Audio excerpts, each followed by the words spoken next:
नमस्कार, मैं हूं राहुल सिन्हा। सत्ता के सभी न्यूज मित्रों का स्वागत है। सबसे पहले सत्ते पे सत्ता यानी 7 खबरें और दिलचस्प जानकारियां।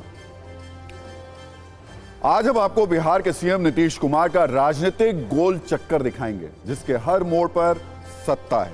सूत्रों के अनुसार नीतीश कुमार आरजेडी का लालटेन छोड़कर अपने हाथों में बीजेपी का कमल थामने वाले हैं। लेकिन बिहार में एक खेला हुआ कैसे और इसका सूत्रधार कौन है, इस पर सत्ता की राजनीतिक कुंजी आज हम खोलेंगे। वैसे बिहार के अंदर सत्ता वाले इस संकट के बीच आरजेडी ऑफर खेल रही है। खबर है कि उसने जीतन राम मांझी के छोटे बेटे को उप मुख्यमंत्री बनाने की पेशकश की है। साथ ही ओवैसी की पार्टी से भी समर्थन मांगा है। लेकिन बात कितनी बनी, ये भी देखेंगे। लेकिन आज सबसे पहले आपको उस काशी के ज्ञानव्यापी में लेकर चलेंगे जो एएसआई की रिपोर्ट में मस्जिद नहीं मंदिर है। 839 पन्ने में दर्ज ज्ञानव्यापी का एक एक सच आज बहुत लोगों को चुभने वाला है। हमने इस पर एक वेरीफाइड कुंजी बनाई है जो एएसआई के सर्वे पर आधारित है। सत्ता की शुरुआत आज इसी खबर से करेंगे। वैसे आज हमने गणतंत्र दिवस की परेड का एक देश प्रेमी वीडियो एल्बम भी तैयार किया है। सिर्फ कुछ मिनट के अंदर वो सब कुछ जो आपके लिए जानना जरूरी है। ऐसी दिलचस्प जानकारियां जो अब तक किसी ने आपको ना बताई और ना ही दिखाई हैं। लेकिन उससे पहले कुछ बड़ी खबरें देख लेते हैं। मालदीव के राष्ट्रपति मोहम्मद मोइजू की अकड़ शायद अचानक से हवा हो गई है। तभी कुछ दिन पहले तक भारत को तेवर दिखाने वाले मोइजू को अब पुरानी दोस्ती की याद आ रही है। उन्होंने भारत को गणतंत्र दिवस की बधाई भी दी है। फेडरल एविएशन एडमिनिस्ट्रेशन यानी FAA ने बोइंग 737 मैक्स एयरक्राफ्ट के प्रोडक्शन पर रोक लगा दी है। FAA के इस फैसले का असर भारत की एयरलाइंस कंपनियों को होने वाली बोइंग डिलीवरी पर पड़ सकता है। Air India express, spice jet और आकाशा एयर ने बोइंग को 527 विमान के ऑर्डर दिए हुए हैं। और एक चौंकाने वाली खबर अमेरिका से भी आई है, जहां एक शख्स को नाइट्रोजन गैस से मौत की सजा दी गई। एक पादरी से पैसे लेकर उसकी पत्नी की हत्या करने के दोषी केनेथ स्मिथ को स्ट्रेचर पर बांधकर गैस सुंघाई गई। अमेरिका में नाइट्रोजन गैस से मौत की सजा दिए जाने का यह पहला मामला है। तो सत्ता में आज हम सबसे पहले एक ऐसे सच की बात करने जा रहे हैं जिसे मिटाने की, दबाने की और छिपाने की बहुत कोशिशें की गई। लेकिन वो सच अब जमीन फाड़कर, दीवारें चीरकर और तहखानों से निकलकर बाहर आ रहा है। वो सच है काशी के ज्ञानवापी का, जो एएसआई की रिपोर्ट में असल में मस्जिद नहीं बल्कि एक मंदिर है। एक ऐसा मंदिर जिसे तोड़ा गया, उसके अवशेषों से एक मस्जिद बनाई गई और उसे ज्ञानवापी मस्जिद का नाम दिया गया। ये सब कुछ कहा जा रहा है आर्कियोलॉजिकल सर्वे ऑफ इंडिया की सर्वे रिपोर्ट को देखने के बाद, जिस पर धर्म युद्ध के साथ साथ सियासी युद्ध भी शुरू हो चुका है। इसलिए आज हम सत्ता में आपको इस सर्वे रिपोर्ट के कुछ ऐसे तथ्य बताने जा रहे हैं जो अब तक शायद अनसुने हैं। TV9 भारतवर्ष के पास 839 पन्नों की रिपोर्ट की वो कॉपी मौजूद है जिसे 92 दिनों के एएसआई सर्वे के बाद तैयार किया गया, जिसमें यह साफ साफ लिखा है कि मंदिर को वर्ष 1669 में तोड़ा गया और मस्जिद का निर्माण किया गया। इस रिपोर्ट के मुताबिक ज्ञानवापी के अंदर मंदिर के ऐसे 32 सबूत मिले हैं जो इस बात की गवाही दे रहे हैं कि ज्ञानवापी मस्जिद नहीं मंदिर है। 34 ऐसे शिलालेख मिले हैं जो हिंदू धर्म के इतिहास से जुड़े हुए हैं। ज्ञानवापी की शिलाओं पर 3 हिंदू अवतारों का जिक्र है, ऐसा एएसआई की रिपोर्ट में बताया गया है। ज्ञानवापी परिसर के अंदर करीब 300 देवी देवताओं के चिन्ह पाए गए हैं और 5000 साल पुरानी एक पश्चिमी दीवार मिली है जिसे खोदकर एएसआई ने एक दबे हुए सच को बाहर निकाल लिया है। इसलिए आज हमने भी आपके लिए इस खबर पर सत्ता की एक वेरीफाइड कुंजी तैयार की है जो ज्ञानवापी पर एएसआई की वेरीफाइड रिपोर्ट पर आधारित है। सबसे पहले हम आपको तस्वीरों के जरिए एक एक सबूत दिखाते हैं जो ज्ञानवापी के मंदिर होने की गवाही दे रहे हैं। ये सारी तस्वीरें हमने एएसआई की सर्वे रिपोर्ट से निकाली हैं। सबसे पहले देखिए वो मार्बल स्लैब जो ज्ञानवापी के अंदर से मिला है और जिस पर श्री लिखा हुआ है। इसी के साथ एक और मार्बल स्लैब जिस पर राम लिखा हुआ मिला है। यानी ज्ञानवापी में 2 ऐसी शिलाएं मिली हैं जिस पर श्री राम लिखा है। एएसआई की रिपोर्ट के अनुसार ज्ञानवापी में सर्वे के दौरान एक हनुमान मूर्ति मिली है जो 36 सेंटीमीटर ऊंची है। ज्ञानवापी परिसर में भगवान श्री कृष्ण की एक खंडित मूर्ति भी दिखाई दी जो 15 सेंटीमीटर ऊंची है। एएसआई की सर्वे रिपोर्ट के पेज नंबर 9 पर एक घड़ियाल की आकृति दिखाई गई है जो 42 सेंटीमीटर लंबा है। इसके अलावा एक और भगवान हनुमान की मूर्ति पाई गई है जो 21.5 सेंटीमीटर की है। साथ ही एक और शिवलिंग की आकृति जो 6.5 इंच ऊंची है। एक भगवान विष्णु की प्रतिमा भी ज्ञानवापी में सर्वे के दौरान मिली जो 27 सेंटीमीटर की है। एएसआई रिपोर्ट के पेज नंबर 24 पर एक गणेश जी की मूर्ति भी दिखाई गई है जिसकी ऊंचाई 12 सेंटीमीटर बताई जा रही है। एक खंडित शिवलिंग जो 7 सेंटीमीटर ऊंचा है। एएसआई की रिपोर्ट के अनुसार यह भी ज्ञानवापी में मौजूद है। इसके अलावा 28 सेंटीमीटर ऊंची द्वारपाल की मूर्ति और 8.5 सेंटीमीटर की एक और गणेश प्रतिमा ज्ञानवापी परिसर में मिली है। यानी ये वो सबूत हैं जो इस बात की पुष्टि करते हैं कि कैसे ज्ञानवापी में साक्ष्यों को मिटाने की भरपूर कोशिश की गई लेकिन सच को छिपाया नहीं जा सका। रिपोर्ट की कुछ और ऐसी बातें जो ये बताती हैं कि ज्ञानवापी 100% यानी 100% मंदिर है। एक एक तथ्य गौर से सुनिएगा। एएसआई का सर्वे कहता है कि एक मंदिर के ऊपर मस्जिद को बनाया गया। मस्जिद से पहले यहां एक बड़ा भव्य हिंदू मंदिर था। 2 सितंबर 1669 को हिंदू मंदिर को ध्वस्त कर दिया गया और यह पाप हुआ था मुस्लिम आक्रांता औरंगजेब के कहने पर। इतना ही नहीं, इसके बाद ध्वस्त किए गए मंदिर के अवशेषों से ही मौजूदा मस्जिद का निर्माण किया गया। इसमें यह भी बताया गया कि ज्ञानवापी की पश्चिमी दीवार दरअसल मंदिर का ही हिस्सा है जिसे 5000 साल पहले नागर शैली में बनाया गया था। सर्वे के दौरान पूरे परिसर में 32 जगह ऐसी मिली हैं जहां मंदिर के साक्ष्य पाए गए हैं। मस्जिद में जो खंबे मिले हैं वो भी हिंदू मंदिर के खंबे हैं। इन खंबों से हिंदू धर्म से जुड़े चिन्ह और नक्काशी को मिटाने की पूरी कोशिश की गई लेकिन फिर भी एएसआई की रिपोर्ट के जरिए सच सामने आ ही गया।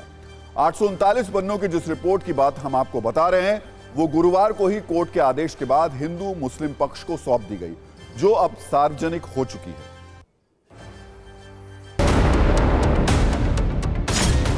अब ऐसा ये कह रहा है कि ये कहा जा सकता है कि यहाँ पे एक बहुत बड़ा भव्य हिंदू मंदिर था prior to the construction of existing structure. मतलब इस मस्जिद से पहले इससे पहले यहाँ पे एक हिंदू मंदिर एग्जिस्ट करता था। ये एएसआई ने अपनी कंक्लूसिव फाइंडिंग दी है कि जो सेंट्रल चेंबर है उसके वहाँ पे एटलीस्ट एक चेंबर है उसके नॉर्थ में, साउथ में, ईस्ट में और वेस्ट में, और उसमें से जो रिमेन्स हैं 3 चेंबर्स के वो आज भी देखे जा सकते हैं नॉर्थ साइड में इस तथाकथित मस्जिद के, साउथ में और वेस्ट में जो आज भी एग्जिस्ट करते हैं। पर जो बाकी रिमेन्स हैं वो इस समय नहीं असर्टेन हो पा रहे हैं क्योंकि वहाँ पे एक प्लेटफॉर्म स्टोन फ्लोरिंग की गई है। एएसआई ने कहा है कि जो पश्चिमी दीवार है इस तथाकथित मस्जिद की ये पार्ट है एक प्री एग्जिस्टिंग हिंदू मंदिर का। मतलब एएसआई ये कह रहा है कि जो पश्चिमी दीवार है ये पश्चिमी दीवार एक हिंदू मंदिर का पार्ट है। अब हम आपको बताते हैं कि ज्ञानवापी के अंदर ऐसे कौन कौन से हिंदू धर्म के निशान मिले हैं जो इस बात की गवाही दे रहे हैं कि ज्ञानवापी मंदिर है। हिंदू पक्ष के वकील विष्णु शंकर जैन के अनुसार ज्ञानवापी की दीवारों पर कन्नड़, तेलुगु, देवनागरी और ग्रंथा भाषाओं में लेखनी मिली है। इसके अलावा भगवान शिव के 3 नाम भी मिले हैं और ये नाम है जनार्दन, रुद्र और ओमेश्वर। इसके अलावा ज्ञानवापी के अंदर कई जगह ऐसी हैं जहां हिंदू धर्म से जुड़े प्रतीक चिन्ह बने हुए हैं और एएसआई की रिपोर्ट के अनुसार इनमें यह साबित होता है इनसे कि मंदिर को तोड़ने के बाद साक्ष्य को मिटाने की पूरी कोशिश की गई लेकिन फिर स्वास्तिक, ओम, कमल, घंटी, नाग देवता और त्रिशूल जैसे चिन्हों को पूरी तरह मिटाया नहीं जा सका और ये सारे निशान एएसआई को अपने सर्वे के दौरान मिल गए हैं। वैसे ज्ञानवापी पर आखिरी फैसला अदालत ही देगी लेकिन इस सच से कोई भी इनकार नहीं कर सकता कि भारत में जैसे ही आक्रांताओं के कदम पड़े कई मंदिरों पर हमले हुए, सैकड़ों की संख्या में मंदिरों को तोड़ा गया, कई नक्शे, कई दस्तावेज और खुद मुगलों के दौर में लिखी गई किताबों में इस सत्य को माना गया है। ऐसी ही किताब है मसीर-ए-आलमगिरी जिसका जिक्र एएसआई ने अपने सर्वे रिपोर्ट में किया है। यानी इतिहास में भी इस बात का दावा किया जाता है कि आज जिस जगह मस्जिद खड़ी है असल में वहां पर पहले मंदिर हुआ करता था। आज रिसर्च के दौरान हमें वो किताब भी मिल गई जो इस दावे का सबसे बड़ा सबूत है। हमें मसीर-ए-आलमगिरी नाम की वो किताब मिली जिसे औरंगजेब के करीबी बख्तावर खान के मुंशी साकी मुस्तैद खान ने लिखा था, जिसमें उन्होंने ये साफ साफ लिखा है कि 18 अप्रैल 1669 के दिन बनारस में स्कूल और मंदिर गिराने का आदेश औरंगजेब की ओर से दिया गया और फिर 2 सितंबर 1669 को बनारस में विश्वनाथ का मंदिर गिरा दिया गया। यानी ध्यान दीजिएगा इस बात पे, ये सारी बातें खुद उस शख्स की ओर से बताई गई हैं जिन्होंने ये सब कुछ होते हुए देखा, जो औरंगजेब की क्रूरता के बड़े गवाह रहे। और सबसे बड़ी बात यह कि यह तारीख एएसआई की सर्वे रिपोर्ट में भी मौजूद है। इस सब के अलावा इतिहासकार एंड्रू ट्रस्के की एक किताब है औरंगजेब के ऊपर, the man and the myth. इसमें भी यह लिखा गया है कि ज्ञानव्यापी में आज भी बनारस में मौजूद है। यह मंदिर के अवशेष पर खड़ा एक स्थापत्य है और यह मुगल आधिकारिकता से नाफरमानी का परिणाम है। यानी जो तथ्य इतिहास में और किताबों में मौजूद है वैसे ही तथ्य एएसआई की सर्वे रिपोर्ट में बताए गए हैं। इसे लेकर एक धर्म युद्ध भी शुरू हो गया है। अब आपको इस पर एक रील दिखा देते हैं।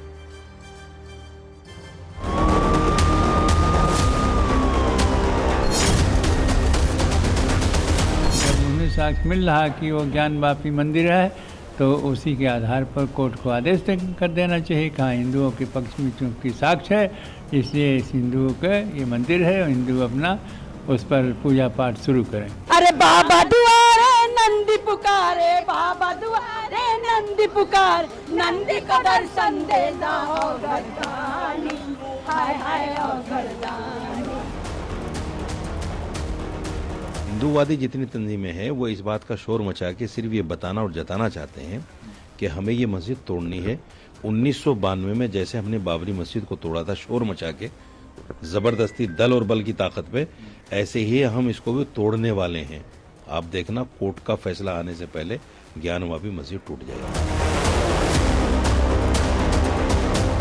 मूल स्थानों पर, हमारे मूल तीर्थों पर जो मंदिर तोड़ के मस्जिदें बनाई गई, वहाँ पर तो मुस्लिम भाइयों को प्रेम पूर्वक ही उनको सौंप देना चाहिए अपने सनातन धर्मियों को। उससे देश में एक धार्मिक सहिष्णुता का, सद्भावना का, प्रेम का नया कीर्तिमान बनेगा।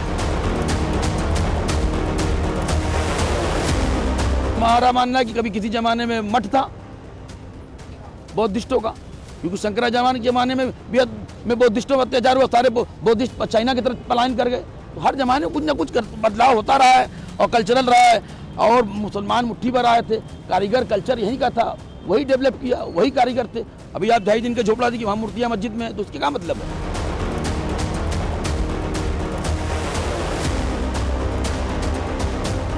वहाँ पे पुराने सिक्के मिले हुए हैं, पुराने अति प्राचीन सिक्के, टूटे हुए खंडित, जो हम लोग के जो मूर्ति मंदिर के जो अवशेष होते थे, टूटे हुए खंडित मूर्तियाँ मिली हुई हैं, शिवलिंग मिले हुए हैं, अर्धा मिला हुआ है।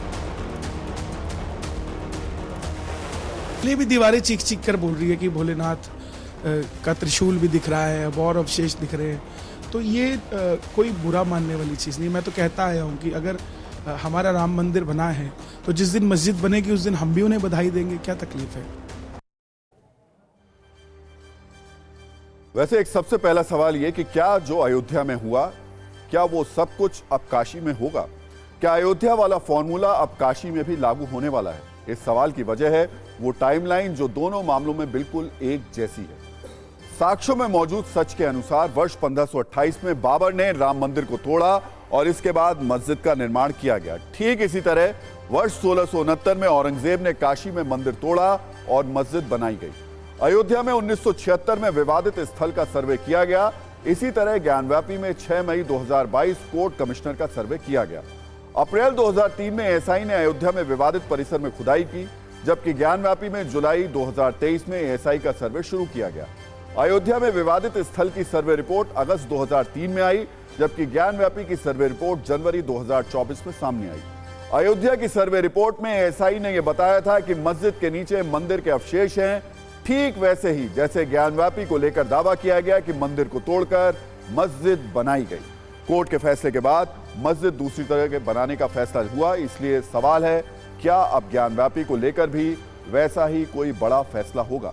जिस तरह राम जन्मभूमि पर भव्य राम मंदिर बनाया गया, क्या ठीक उसी तरह अब काशी में बाबा विश्वनाथ भी अपने मूल स्थान पर लौट आएंगे? अब इस सवाल को लेकर भी राजनीति शुरू हो गई है। ओवैसी जैसे नेता एएसआई की सर्वे रिपोर्ट पर सवाल उठा रहे हैं, तो बीजेपी के गिरिराज सिंह कह रहे हैं मुस्लिम भाई ज्ञानव्यापी को हिंदू पक्ष को सौंप दें।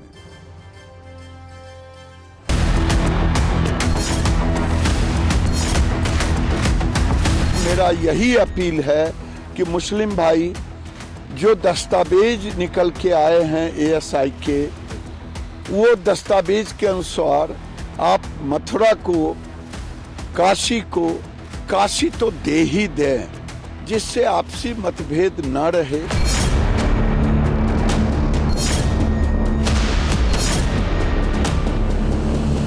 ASI का रिपोर्ट का क्या है साइंटिफिक, वो तो उन्हीं के लोग हैं ना, उन्हीं की तरफ से वो लोग करने वाले हैं सब। उसको सार्वजनिक करके फिर से देश के अंदर एक माहौल क्रिएट करो, फिर यही मंदिर मस्जिद। तो हम चाहते हैं कि इस तरह से रिपोर्ट को करके कुछ नहीं होता। आपको प्लेसेस ऑफ वर्शिप एक्ट 1991 जो आज भी मौजूदा है, इम्प्लीमेंटेड है, उसको सबको मानना चाहिए। ये विवाद तो कभी समाप्त होने वाला नहीं है। पार्लियामेंट से कानून बना था कि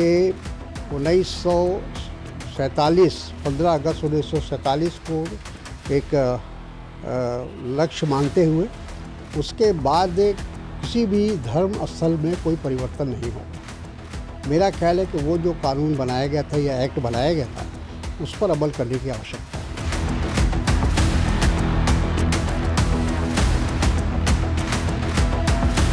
ये इसलिए कर रही है सरकार क्योंकि चरम सीमा महंगाई है, बेरोजगारी है, किसान की आय दोगुनी नहीं की, किसान से पैसा लेकर के ये विकसित भारत की योजना चला रहे थे। तो अपनी नाकामी छिपाने के लिए सरकार ऐसे ही कदम उठाएगी।